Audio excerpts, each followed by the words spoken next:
Suppose extra dural haematoma. Extra dural అంటే మనకి మామూలుగా బ్రెయిన్‌కి క్లోజ్‌గా పయామెటర్ మధ్యలో అరాకనాయిడ్ అండ్ డ్యూరా ఉంటుంది. దాని తర్వాత స్కల్‌కి దగ్గరగా క్రేనియల్ క్యావిటీకి దగ్గరగా ఉండేది డ్యూరా.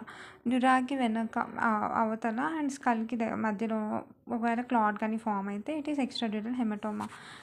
సో నార్మల్గా టెంపోరో పెరటల్ రీజియన్లో ఫామ్ అవుతుంది అనమాట. యూనిలేటరల్ ఉండొచ్చు, బైలేటరల్ ఉండొచ్చు. వెజల్స్ ఏమి ఇన్వాల్వ్ అవుతాయి అంటే anti and poster branch middle వెంచుల ఆర్టరీ ఇన్వాల్వ్ అవుతుంది. Associated fracture temporo parietal region. ఈ రీజన్ మామూలుగా టెంపరరీ పెరటల్ రీజన్లో క్లాట్ అనేది ఫామ్ అవుతుంది అనమాట. ప్యాథాలజీ ఏంటి అంటే direct blow from cricket ball ఉండొచ్చు, రోడ్ ట్రాఫిక్ యాక్సిడెంట్స్, లేకపోతే fall and impact of coup and counter coup injuries. అప్పుడు థిన్ టెంపరల్ బోన్ అనేది ఫ్రాక్చర్ అవుతుంది అనమాట. సో అవుతుంది, ఆ వెజల్స్ అన్ని టీర్ అయిపోతాయి. Bleeding initially outwards towards scalp side bleeding అనేది ఉంటుంది అనమాట. సో ఇప్పుడు హెమటోమా ఫామ్ అవుతుంది. ఇప్పుడు ఈ డ్యూరా అంతా స్ట్రిప్ అయిపోద్ది from the skull. Collection of the blood will అక్కర్. ఇట్లా ఫోర్స్ ఇట్లా టచ్ అవ్వగానే డ్యూరా కొంచెం ఇట్లా స్ట్రిప్ అయిపోద్ది. స్ట్రిప్ అయిపోయిన అక్కడ ప్లేస్ ఉంటుంది కదా, ఆ ప్లేస్లో ఈ బ్లడ్ అనేది కలెక్ట్ అవుద్ది అనమాట. 6 to 12 hours of extra dural haematoma occurs which raises the ICP. 6 to 12 hours ఈ ఇన్సిడెంట్ అయిన తర్వాత రైజ్ అవుతుంది. కోనింగ్ జరుగుతుంది అనమాట. Supratentorial content like which is temporal లోబ్లో ఒక అంకస్ అనే పోర్షన్ని సుప్రాటెంటోరియల్ కంటెంట్ కోనింగ్ అని అంటాం అనమాట.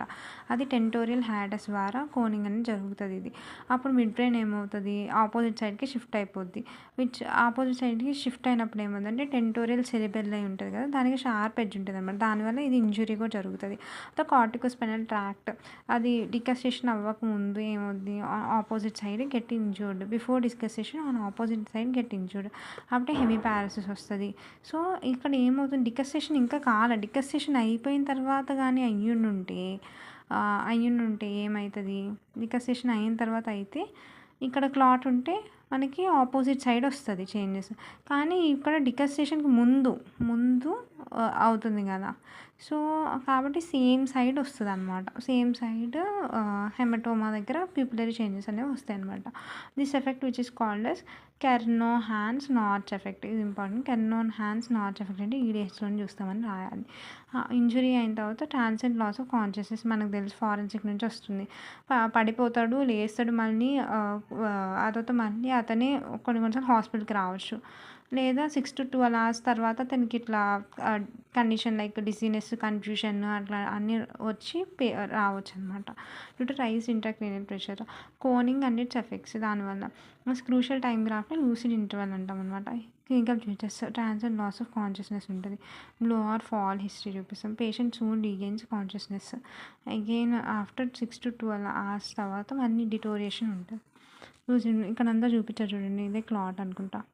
అది కూడా ఇది కాదు, అదే క్లాట్ యాక్చువల్లీ. బైకాన్వెక్స్ ఉంటుంది అనమాట క్లాట్.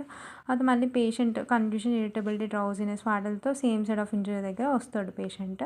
అయితే ఫస్ట్ ప్యూపిలరీ కన్స్ట్రక్షన్ ఉంటుంది, దాని తర్వాత ప్యూపిలరీ డైలటేషన్ ఉంటుంది సేమ్ సైడ్. దాన్ని సైన్ని హట్చిన్సోనియన్ ప్యూపిల్.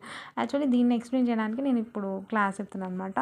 ప్యూపిలరీ కన్స్ట్రక్షన్ అవుతుంది ఎందుకంటే first cranial nerve, third cranial nerve which is oculomotor nerve, అది ఇరిటేట్ అవుతుంది కాబట్టి ఫస్ట్ మనకి ప్యూపిలరీ కన్స్ట్రక్షన్ వస్తుంది. ఎందుకు ఇరిటేట్ అవుతుంది అంటే ఈ టెంపోరల్ లోబ్ హర్నియేషన్ అయిపోయింది టెంటోరియల్ హ్యాటస్ దగ్గర, కాబట్టి ఆ టెంపోరల్ లోబ్ హర్నియేట్ అవ్వడం వల్ల థర్డ్ క్రేనియల్ నర్వ్ కొంచెం ఇరిటేట్ అయ్యి ప్యూపిలరీ కన్స్ట్రక్షన్ వస్తుంది. కానీ దాని తర్వాత ప్యూపిలరీ డైలటేషన్ ఎందుకు వస్తుందంటే కన్స్ట్రిక్టర్ పెరాలసిస్ జరుగుతుంది. ఎందుకంటే ఇప్సిలేటరల్గా same side third cranial nerve ఉంది కదా, అది ఇష్కీమియా జరుగుతుంది. ఇష్కీమియా అవుతే ఎడింగర్ వెస్ట్ఫాల్ న్యూక్లియస్ అనమాట థర్డ్ నర్వ్ది, ఆ న్యూక్లియస్ ఇష్కీమియా అవుతుంది ఎట్ ద మిడ్ బ్రెయిన్. ఎందుకు ఇట్లా అవుతుంది అంటే పోస్టర్ సెరిబ్రల్ ఆర్టరీ కూడా ఇక్కడ కంప్రెషన్ జరుగుతుందని గుర్తుపెట్టుకోవాలి.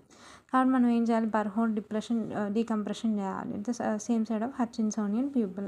అవి డెత్ కూడా అక్కర్ అవుతుంది. అర్థమైంది కదా, ఫస్ట్ ఎందుకు మియాస్ వచ్చింది, థర్డ్ క్రేనియల్ నర్వ్ ఇరిటేట్ అయింది, టెంపోరల్ లోబ్ హర్నియేట్ అయింది కదా టెంటోరియల్ సెరిబ్రల్ నుంచి, అందుకని. దాని తర్వాత మళ్ళీ డైలటేషన్ ఎందుకు అయింది అంటే ఇష్కిమియా జరుగుతుంది, nucleus of the third cranial nerve, poster cerebral artery compression అవ్వడం వల్ల. కాబట్టి మనం బర్హోల్ డీకంప్రెషన్ అనేది చేసేయాలి, సేమ్ సైడ్ చేయాలి, హట్చిన్సోనియన్ ప్యూపిల్ ఎట్ సైడ్ ఉందో అట్లా.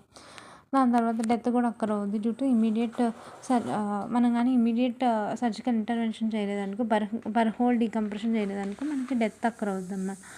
సో మనం రైజ్డ్ ఇంట్రాక్రేనియల్ ప్రెషర్ చూడొచ్చు. వాళ్ళలో బ్రాడీకార్డియా ఉంటుంది, వామిటింగ్స్, హై బ్లడ్ ప్రెషర్ ఉంటుంది, కన్వల్షన్స్ కూడా ఉండొచ్చు అనమాట. Wound and haematoma in the temporal lesion of the scalp కూడా చూడొచ్చు. గ్లాస్గో కోమా స్కేల్ చేస్తే clear idea about the neuronal injury. Anatomical disturbances, bradycardia ఉంటుంది, సిస్టోలిక్ హైపర్ టెన్షన్ ఉంటుంది, డీప్ స్లో రెస్పిరేషన్, అదొక చైనీ స్ట్రోక్స్ వెంటిలేషన్ ఉంటుంది.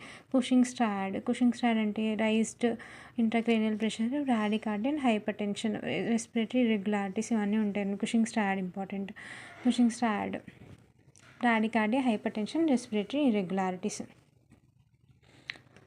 Restless ఉంటాడు, irritability ఉంటుంది, headache ఉంటుంది, వామిటింగ్, ప్రోగ్రెసివ్ డిటోరియేషన్ కనిపిస్తుంది. ఇన్వెస్టిగేషన్ ఎక్స్రేస్ కాల్ చూడాలి, అప్పుడు టెంపోరల్ బోన్ ఫ్రాక్చర్ కనిపిస్తుంది మనకి. CT head will be diagnostic. Extra dural హెమటోమాలు బైకాన్వెక్స్ లీజన్ చూస్తాము దానివల్ల. సో ట్రీట్మెంట్ ఏంటి? ఇమీడియట్ సర్జికల్ ఇంటర్వెన్షన్, క్రేనియోటమీ చేయాలి, క్రేనియల్ ఫ్లాప్స్ని రైజ్ చేయాలి, డ్యూరాని ఓపెన్ చేయొద్దు, క్లాట్ ఎవాక్యుయేట్ చేయాలి. Dura is fixed to the galea using the interrupted sutures, దాన్ని స్టిచెస్ అంటాం. యాంటీబయాటిక్, యాంటీ కన్వల్సన్స్ ఇవ్వాలి. Post operative recovery is good after surgery.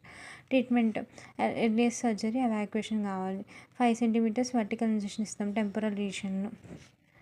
Above the zygoma, అది గేరియా ఉంటుంది కదా, వాటిని ఇన్సైజ్ చేసేయాలి. స్కల్ ఓపెన్ చేయాలి. To the perforator and meninges should be and burr ద్వారా కూడా స్కల్ ఓపెన్ చేసి అది మెనింజెస్ కెప్ట్ అసైడ్.